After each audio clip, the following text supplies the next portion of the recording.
Hey guys, welcome back to The Interceptor. We are here with Alliance Wars Season 30, Number 3, where we are matched up against PBT, or Parade Battle Team. So these guys are a very good alliance.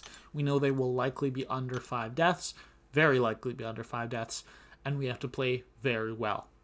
I was actually on backup, Section 1, and I actually had Monday, or today, off work, and I really... just really bad timing for me to be on backup. On days when I'm working late, completely understand, but the officer knew I was here. I mean, someone had to be backup, but it just was a really inconvenient day for me to be backup, especially when I had all this time and nothing to do. But anyways, we have the team of Ghost Wasp and White Magneto, and I genuinely have no idea why I keep getting assigned Ghost. I'm not a Ghoster, but I keep getting assigned Ghost. So we'll see how that goes. I'm great with Ghost, but she's like not even in my top 10. Well, she's probably in my top 10 most used Alliance War champions, but it has been a long time since I used her consistently. But I'm doing well with her. I mean, the only fight I've died with her has been a fight that Ghost had absolutely no business fighting in. Anyways, we are on Path 9, Section 2 once again. So for all 3 wars this season, we have been on Path 9, Section 2, using Ghost for actually all of the fights except for one. So now let's go on to when we fight. And I joined War so late because that's when the mini-boss went down.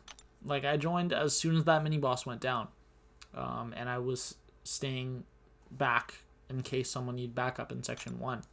We're actually using that 12% tech boost, and the reason I'm using that is because I was only using 10%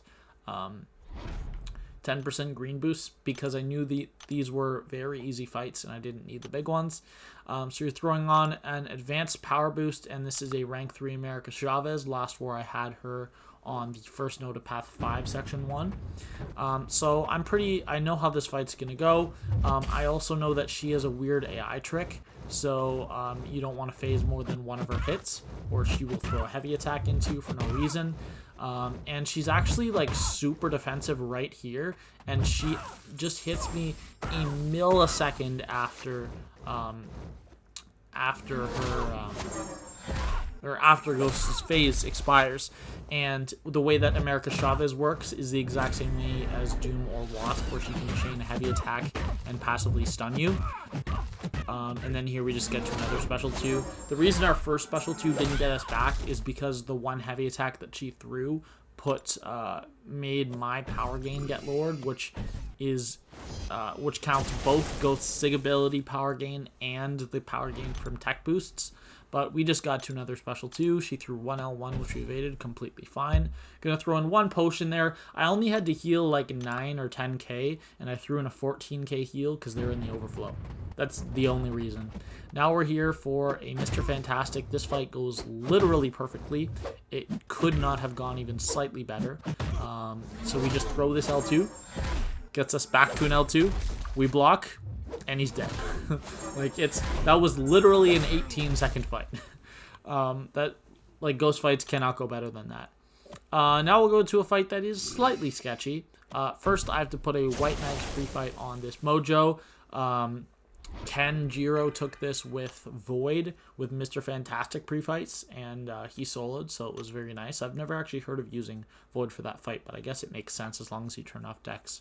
But anyways, let's go for our final fights, which I actually did like 40 minutes or something like that, like very shortly after those first fights, because I didn't expect my fights to be cleared. I didn't expect Mojo and Man-Thing to go down so quickly, but they did. They went down like almost immediately after I cleared, which was awesome, because I guess Ken was using 6-hour boosts. So here we are using a little bit bigger boosts, but we're not using the huge ones just because M.O.D.O.K has really low physical resistance, and Bishop I have class advantage against, so I was worried that if I use a 30% that I would go to special 3 in both fights, which is why I didn't. So we're using an L1 boost here against Bishop, and this is going to be the polka dot power stun vulnerability path. And basically that means that you you can't gain any power from hits. You have to gain it from passive sources such as Ghost Phase or things like Sorcerer Supreme, the way she gains power. Or you can also gain it by having damage over time debuffs on the opponent. So I throw an L2 here. It actually is not going to get me back to my L2, but I just did that little block bait. That's a trick that you used to use against thing bosses in War with Void. I know I showed that off many, many times, but it's becoming less and less useful, but it's a very valuable skill. Not less and less useful, like less and less noticeable because you just do it everywhere, right? And now we have this M.O.D.O.K. Now, this M.O.D.O.K was originally signed to a Falcon, and I would have been completely fine with a Falcon taking this, but with only having one fight on the boss island, I would have been using these big boosts for one fight, so I was like, hey, do you mind if I take this fight? Like, it's going to be an extremely fast fight with Ghost. Honestly, probably 3 times as fast as Falcon, and he said that it might be a little more dangerous, and I said no, there's literally no risk. This fight cannot possibly go badly. So here we're just phasing a bunch, and what I learned from the Penny Parker fight when I fought her on this node is that Ghost can't bypass the auto block on intercepts on Penny Parker, and I know that Ghost can normally bypass it on M.O.D.O.K, but I was worried that the interaction with the ability accuracy was bugged and you would not be able to bypass it. So I just never intercepted in that fight. So I used my heavy attacks as a replacement because Limber allowed me to do that. And yeah, that's the end of my war.